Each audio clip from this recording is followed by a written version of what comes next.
crazy. I mean, I just got off set, so I was exhausted, but it was amazing getting to see the thing as a whole. Like, I'd seen bits and pieces, but not it is incredible. What Wes has done and the whole team, amazing. She is very determined, and she is initially in a very vulnerable position and has to pretend to be feral. And then you begin to see that she has other intentions, and she's a bit of a mystery, I'd say. From having watched it now, like as a whole, she's definitely mysterious. Yeah, although I had to do all my scenes I'd do with them and then without them, and I'd be talking to air. Yeah, because for the VFX they needed it as a slate, so that was really weird and difficult. But it was amazing getting to see them transform, and they did such a good job that I didn't need to pretend. I didn't need to imagine anything, because they took on those animals so well.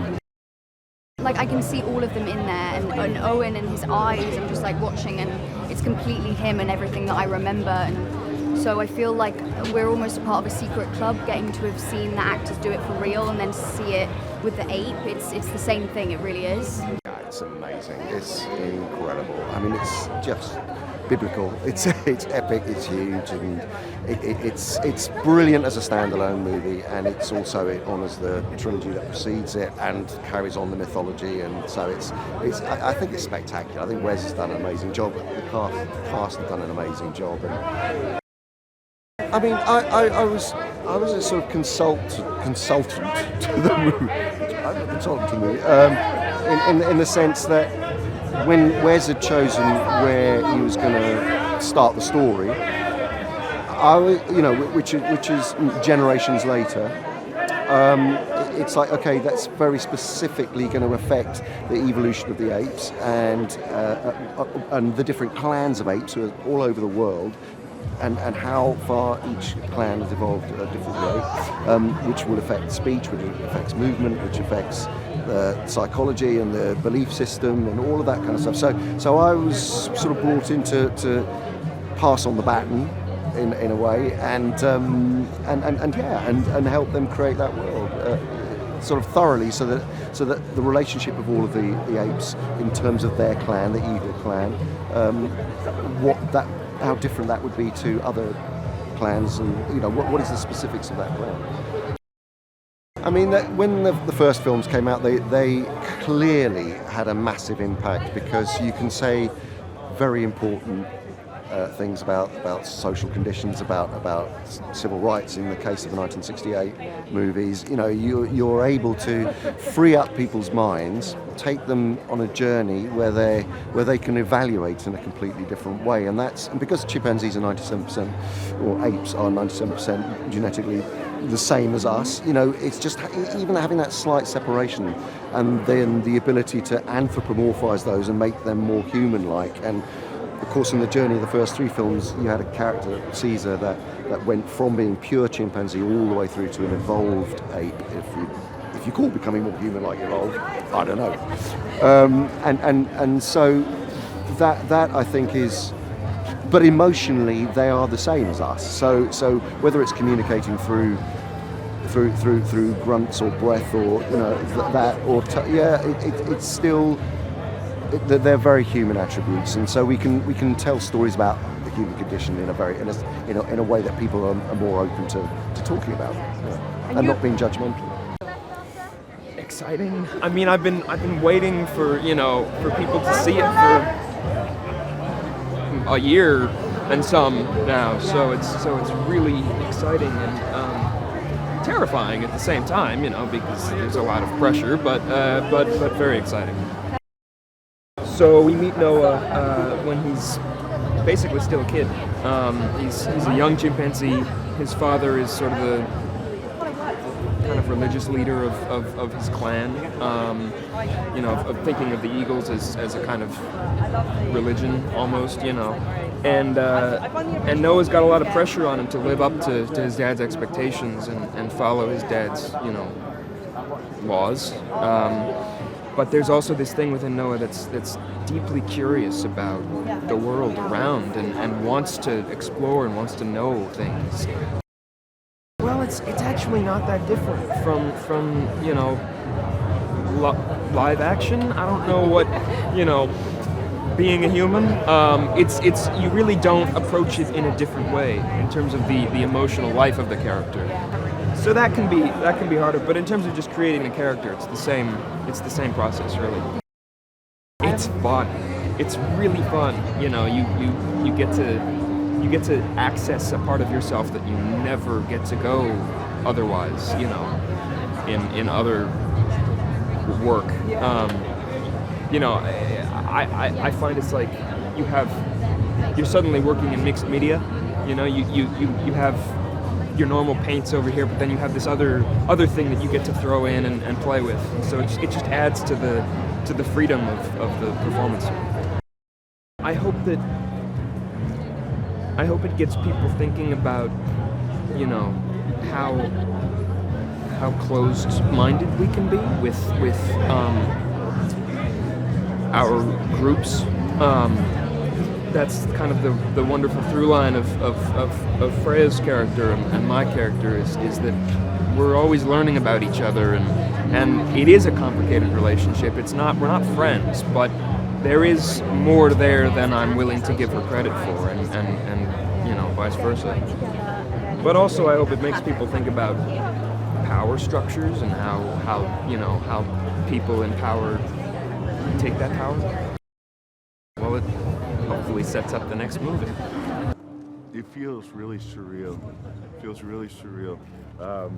We spent a lot of time working on this film, and it was such an immersive experience, and to actually be here and the film is done, and the world gets to see it, it's a dream come true. Proximus Caesar. He's a beast. He's a highly intelligent bonobo who, from a very early age, had the power of being able to imagine and conceive about a tomorrow, a future, or a past, whereas most animals and apes are reactive in the present. So, he's incredibly versed in human culture and history. He's learned from their failures. He's learned from their. I'm speaking of humans like they're not me. Because I'm not. I am full bonobo. But it keeps coming. My wife gets really tired of that. I can imagine being quite terrified at home. People are like, "What would you like with your coffee?" I would Like some cream, please. It's just like, gee, I can't stop it. Stop it. Yeah. I had never worked in this medium before, and I just decided I better go in with an open mind and open heart, and it ended up being the freest I've ever felt as an artist. I wasn't caught. I wasn't stuck in my human vanity. I became Proximus. And it just it took over, and it's still taking over apparently. Well, what's interesting is I did an audition, sent it, and then he wanted to meet me right away, and he spent the call just kind of showing me the world, almost like he was saying, "Come, this is what we're gonna do," and I was like, "You don't understand like how in I am."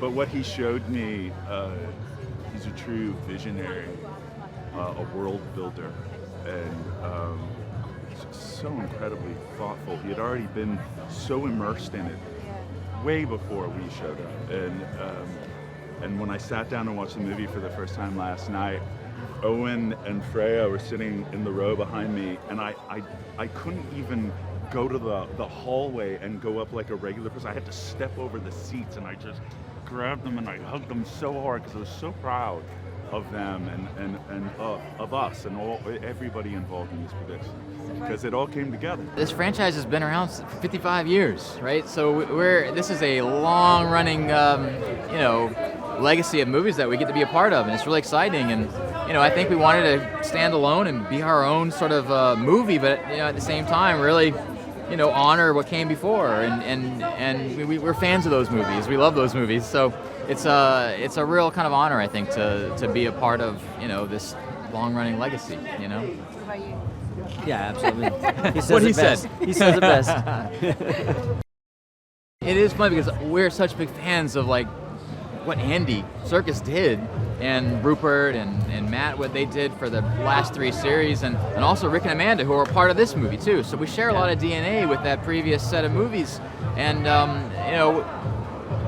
we have our roots in those movies, so but it was also really fun to kind of, get some distance from it so that we could kind of explore kind of a new look on what's happened to Caesar's legacy, how that myth and legend has kind of shaped and been twisted by other characters, so it opened up a lot of opportunities for us, I think, story-wise, to introduce people to a new set of 8 characters and a new type of story, and just a new kind of theatrical experience where you all get to go visit apes on horses again, you know what I mean? It's awesome. I think people are going to fall in love with Noah. He's a fantastic character, and he's a bit of the straight man in this movie, so there's a lot of great colorful characters around him, like Proximus Caesar and Raka and our baddies that are awesome, Silva and Lightning, and his mother Dar is a great little small character, but a super kind of impactful one in the movie. It's very emotional, I think, the movie altogether, but I think all the actors really deserve a lot of praise for jumping into this thing, feet first.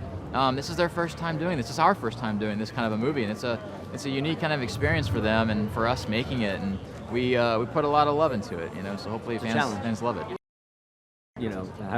Them having to perform like apes, sometimes in a virtual environment, it's not an easy thing to do. You have to learn how to move like an ape. You have to, on top of being your character in the movie. I mean, it's a challenge if you've never done it before, and a lot of these actors have not done anything like this before. You can imagine how silly they must feel wearing these silly suits with a camera on their face, and they're looking at just a bank of cameras. It's not just the film camera, it's also like a dozen other cameras around them, capturing every little subtle nuance of every performance that they do, so that the guys at Weta, this amazing artists, they can take these kind of these really subtle performances and transfer them over to the CG. It's like unbelievable in a way. What happens. It's haunting. It's a beautiful world that is like I personally want to go and live there and sit in that place. But it's also, there's a melancholy to it because, it's the mistakes of what the humans, left behind, So all the treasures and the lost knowledge that kind of exists just under the surface of all this beautiful greenery. It's cool. It's a cool concept.